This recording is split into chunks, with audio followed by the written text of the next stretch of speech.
اعوذ باللہ من الشیطان الرجیم بسم اللہ الرحمن الرحیم اتأمرون الناس بالبر وتنسون انفسکم وانتم تتلون الکتاب افلا تعقلون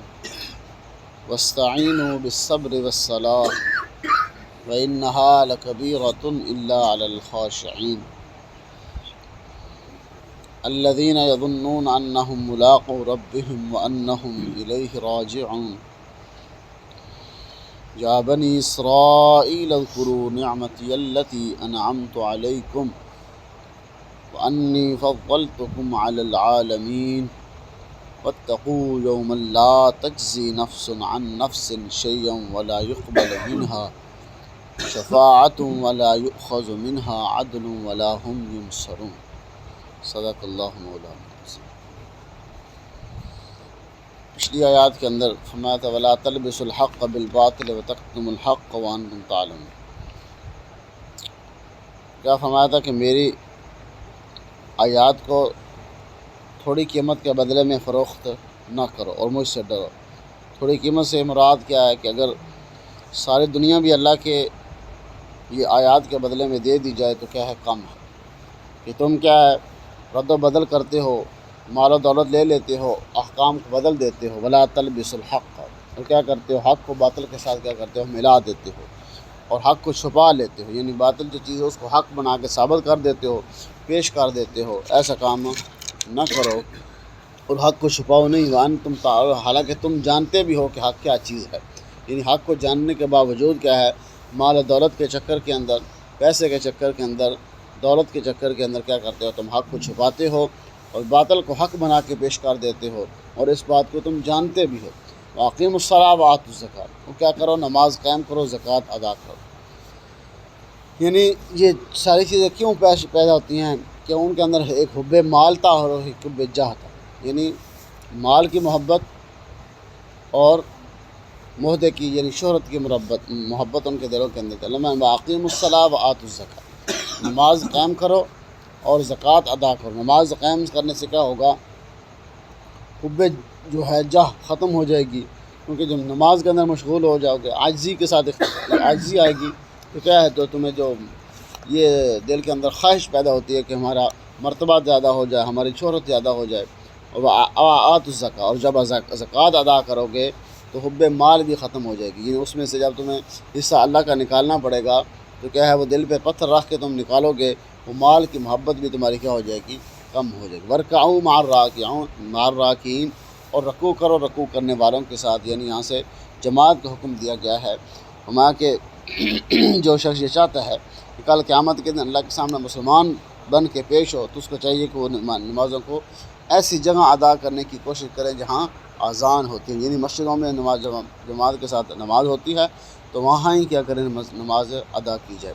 اتأمرون الناس بالبر وتنسون انفسکم وانتم تتلون الکتاب، کیا تم لوگوں کو نیکی کا حکم کرتے ہو، وتنسون انفسکم، اور اپنے آپ کو بھلا بیٹھے، یعنی لوگوں کو جو تم نیکی کا حکم کرتے ہو۔ یہاں سے علماء یہود جو تھے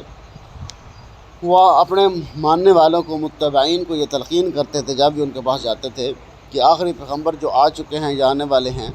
تو ان کی کیا کرو، تعلیمات پہ عمل کرو، وہ حق نبی ہیں، سچ نبی ہیں۔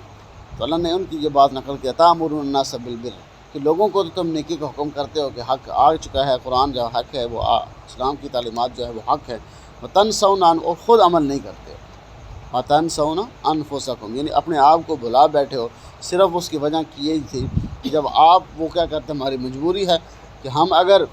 کیا کریں گے، اسلام قبول کر لیں گے تو ہمیں جو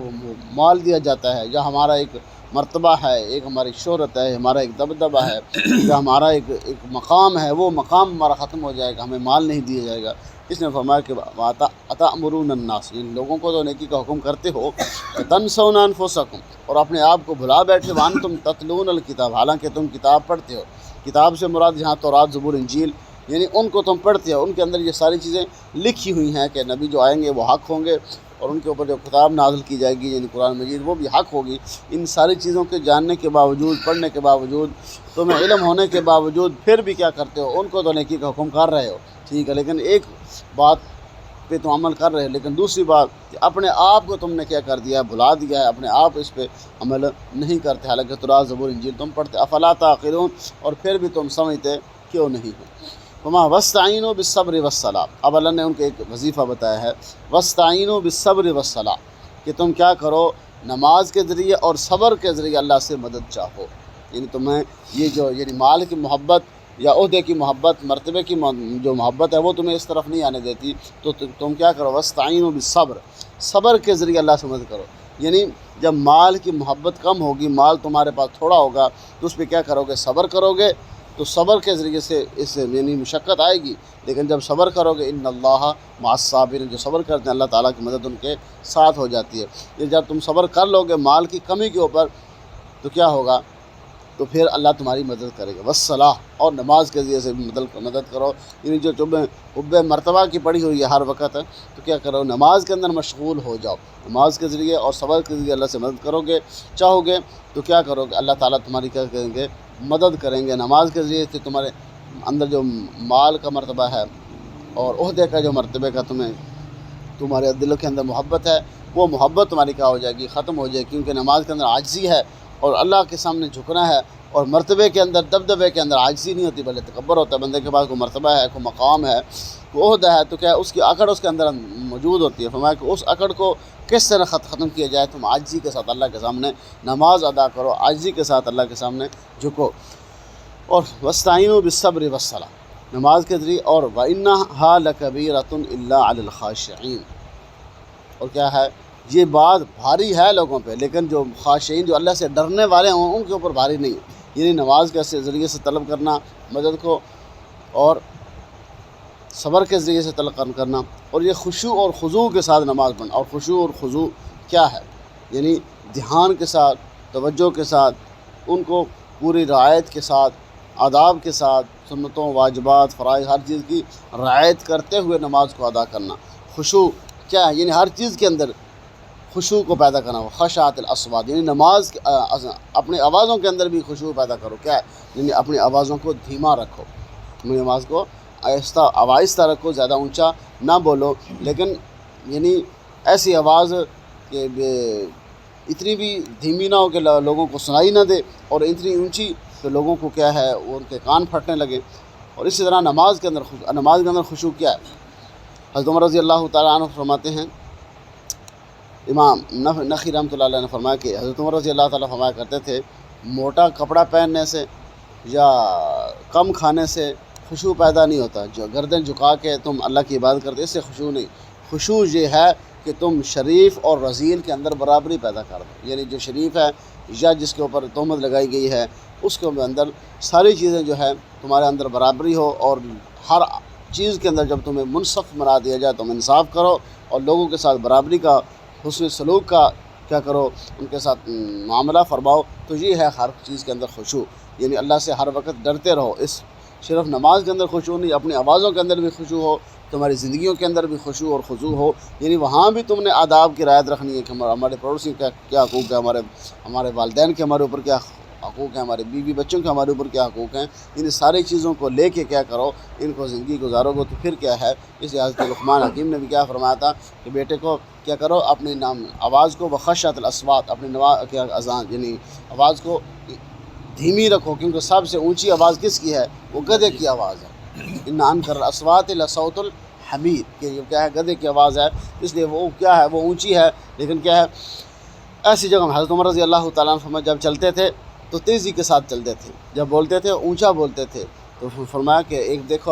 آدمی کو دیکھا کہ وہ نا آہستہ آہستہ چل رہا ہے، حضرت عمر نے اس کو کوڑا مارنا، فرمایا کہ تم ایسے کیوں چل رہا ہے، کہتا میں عاجزی کے ساتھ، عاجز ہونے کا، عاجزی یہ نہیں ہے کہ تم یعنی طاقت ہونے کے باوجود، نوجوان ہونے کے باوجود تم ایسے چل رہے جیسے مرجل آدمی چلتا ہے، یعنی تم چلو صحیح طریقے سے، اب آدمی بیمار ہو تو بہت ایسا چلے ٹھیک ہے، لیکن کیا طریقے کے ساتھ چلو اور عاجزی کے ساتھ چلو ٹھیک ہے، لیکن کیا اپنے آپ کو یہ ثابت نہ کرو کہ میں بیمار ہوں، جب میں عاجزی کے ساتھ، لوگوں کو عاجزی نہ دکھاؤ، عاجزی کس کو دکھاؤ، اللہ کو دکھاؤ، تمہارے دل کے اندر عاجزی ہونی چاہیے، ہر معاملے کے اندر تم خشوع پیدا کرو، اور فرمایا یہ بات تمہارے اوپر کیا ہے، بھاری ہے، لیکن جو خاشعین، جو اللہ سے ڈرنے والے ہیں، خشوع والے لوگ ہیں، جو خشوع والے لوگ ہیں، وہ